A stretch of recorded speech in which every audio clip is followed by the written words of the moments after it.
노안과 눈 피로에 대해 설명하겠습니다. 눈이 피로하다. 저는 고질적 눈질환 치료 책 4권을 저술하고 고질적 눈질환 치료를 30년째 하고 있는 눈사랑하는 원장 강석훈입니다. 반갑습니다.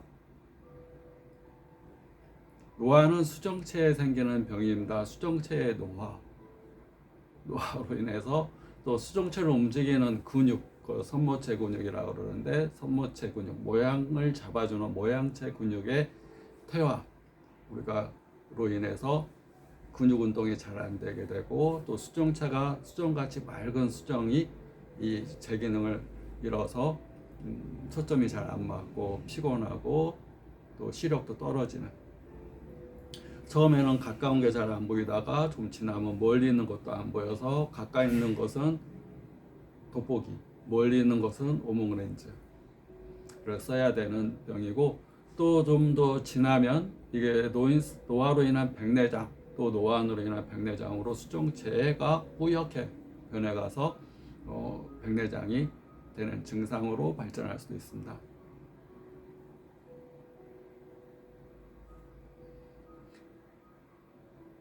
눈이 피로하다 이런 얘기를 합니다.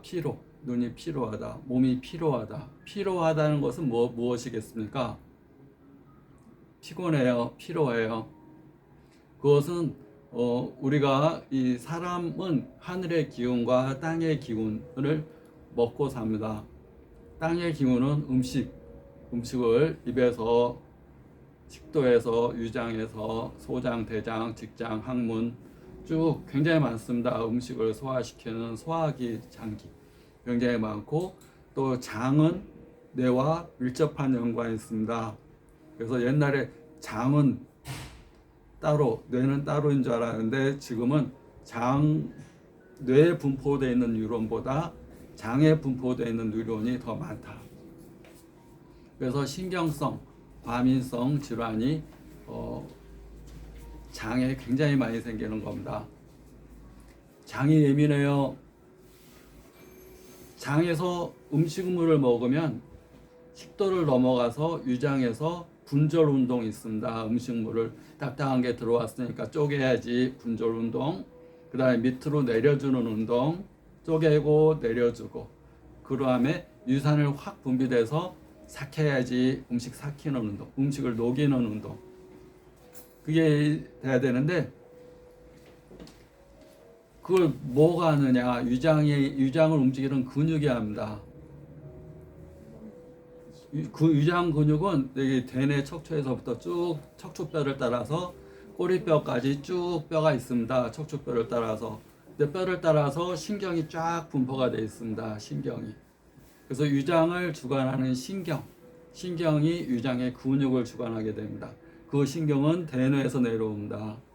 그래서 신경이 긴장한다든가 예민하다든가 그러면 이게 유산에서 이제 유산이 내려와서 음식을 삭혀버려.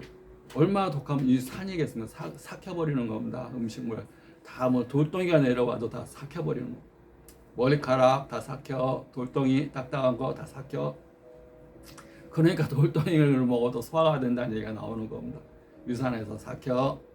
그런데 이게 신경이 예민하고 긴장하고 화를 항상 긴장 상태에 있게 되면 유장의 근육이, 신경이 유장 근육을 잘 이렇게 이 근육을 뭉쳐버리게 합니다. 유장 근육을 딱. 그러면 음식물이 내려가야 되는데, 유산이 소화시켜 내려가야 되는데 근육이 꽉 좁아져 버립니다. 좁아져 버리면 유산이 역류합니다. 역류하면 역류성 위염, 유산이 내려가야 되는데 근육이 쪼여버리니까 내려가지를 못하고 넘어오는 겁니다. 역류성 위염, 식도까지 넘으면 역류성 식도염, 더 넘어오면 혀가 헐어요. 혀가 자꾸 염증이 생겨요.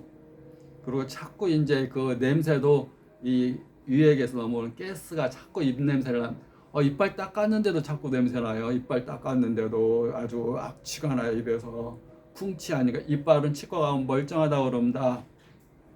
장에서 역류된 음식물, 그 음식물 냄새입니다. 음식물 냄새가 이 음식물 냄새가, 썩은 냄새가 막 넘어오는 겁니다.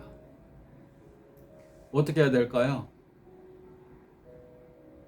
위장이 문제입니까? 위장을 움직이는 근육이 문제입니까? 근육을 움직이는 신경이 문제입니까? 신경이 있는 여기 대뇌의 문제입니까?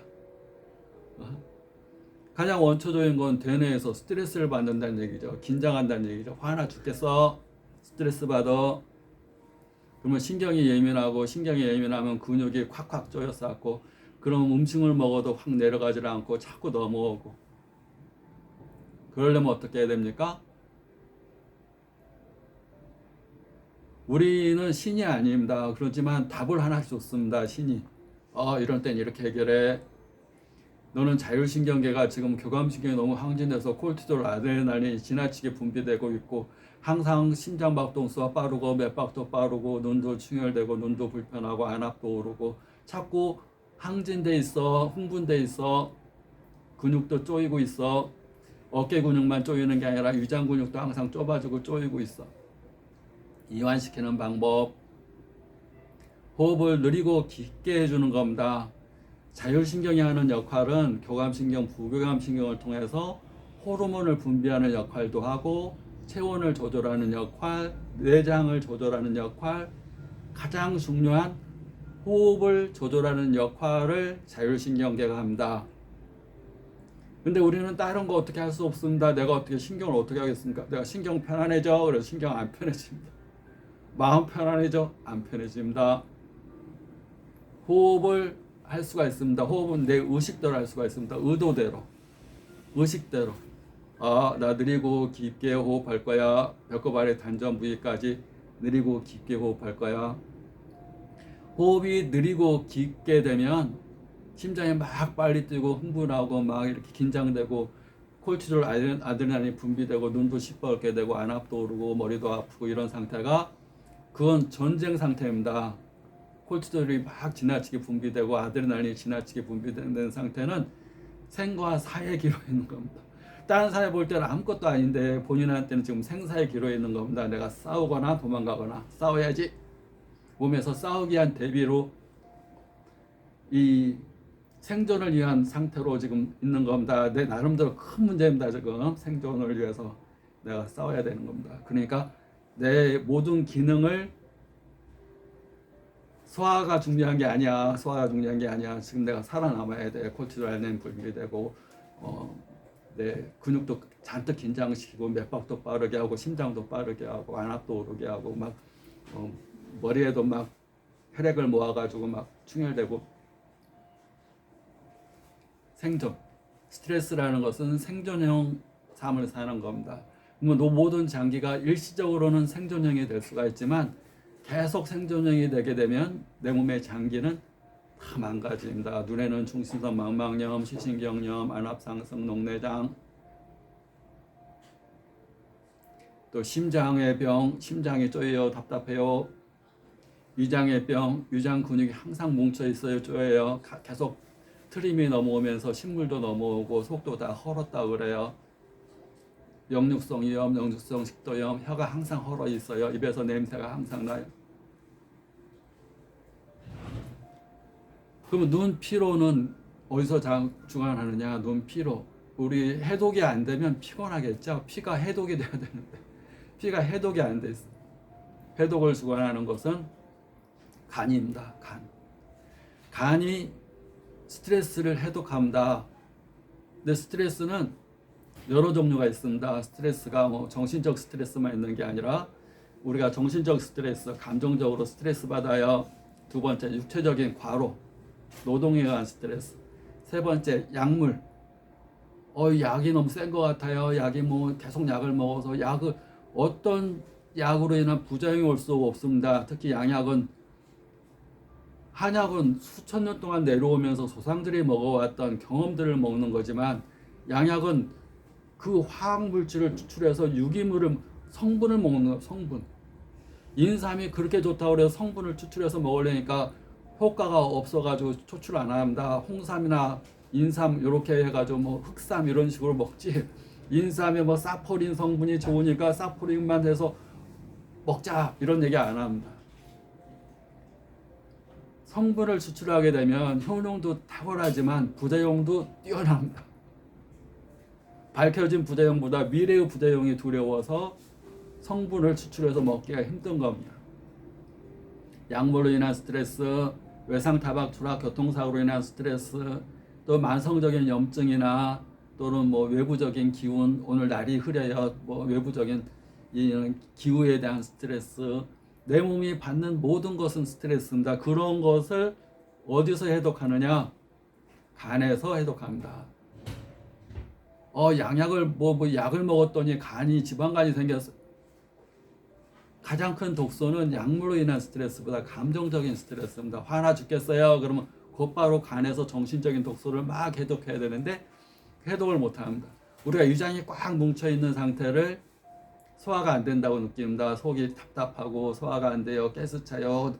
유산이 넘어와요. 그러면 간에서는 간이 꽉 뭉쳐 있는 상태를 어떻게 느끼냐면 흉엽고만 가슴과 옆구리가 그득하면서 간이 기울결, 간의 기운이 딱딱하게 뭉쳐 있어. 간에 우열이 생겼어요. 간에 피가 몰려 있어.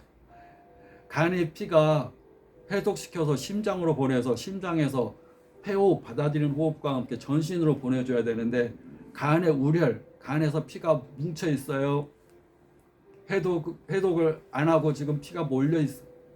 그러니까 흉엽고만 가슴과 옆구리가 그득하고 아프고 한열왕래 추웠다 더웠다 오르고 열도 확확 오르면서 짜증도 확확 나고 어디도 가나 시비한 거나 화내고 싶고 간이 안 좋으면 자꾸 짜증 화가 납니다. 그래서 해독이 안 됩니다. 피가 해독이 안 된 피가 돌게 되면 피곤하다고 느낍니다. 간에서 해독이 안 되면 피곤해서 아주 피곤해서 병원 가서 피 검사를 해봤더니 간이 안 좋대요. 무슨 약 잘못 드셨어요? 약으로 인한 것보다 큰 것은 과로, 스트레스, 육체적인 과로와 정신적인 스트레스, 특히 정신적인 스트레스는 곧바로 간기울결, 간의 기운을 울결, 여기서 뭉치고 딱딱하게 해서 간울혈, 간이 피가 울체되어 있는 상태. 피가 울체되어 있는데 어떻게 해독을 시키고 그 피를 어떻게 심장으로 보내겠습니까? 피가 뭉쳐져 있는데.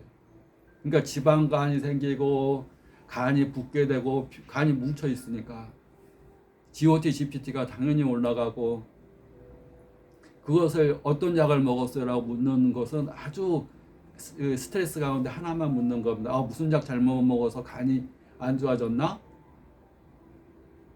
외상 타박 추락 객동 높은 데서 확 떨어져도 간 수치가 확 올라갑니다. 스트레스를 해독하는 장기가 간이다. 그래서 피로하다 그런 것은 해독이 안 된 상태입니다. 정신적인 스트레스, 과로, 육체적인 스트레스, 약물로 인한 스트레스, 또 음식 알러지가 있는 분들은 음식으로 인한 스트레스. 그래서 간에서 해독이 잘 되려면 첫 때가 푹 쉬고 스트레스 안 받고, 우리 몸의 70% 이상이 물입니다. 따뜻한 물. 내 몸이 약할수록 따뜻한 물을 먹어야 됩니다. 내가 양기가 떨어지고 피곤해요. 그러면 꼭 따뜻한 물을 통해서 기를 받는 겁니다. 기를 넣어주는 겁니다. 그 다음에 햇볕 따뜻하게 자주 쬐시고, 항상 눈 피곤한 쪽에 양기를 손으로 모아서 눈으로 자주 에너지를 넣어주는 것을 자주 하면 큰 도움이 되고 피로하는 증상에 크게 도움이 됩니다. 가장 중요한 건 호흡법, 느리고 깊은 호흡으로 하는데, 숨을 쉬는데 폐로 호흡, 폐는 감정이, 하트의 감정이 없습니다. 사랑의 감정은 심장입니다. 기쁨과 사랑의 감정으로 호흡을 느리고 깊게 숨을 들어 마시면서 심장으로 호흡한다는 생각으로 호흡을 하는 것이 굉장히 중요합니다. 구독, 좋아요 감사합니다.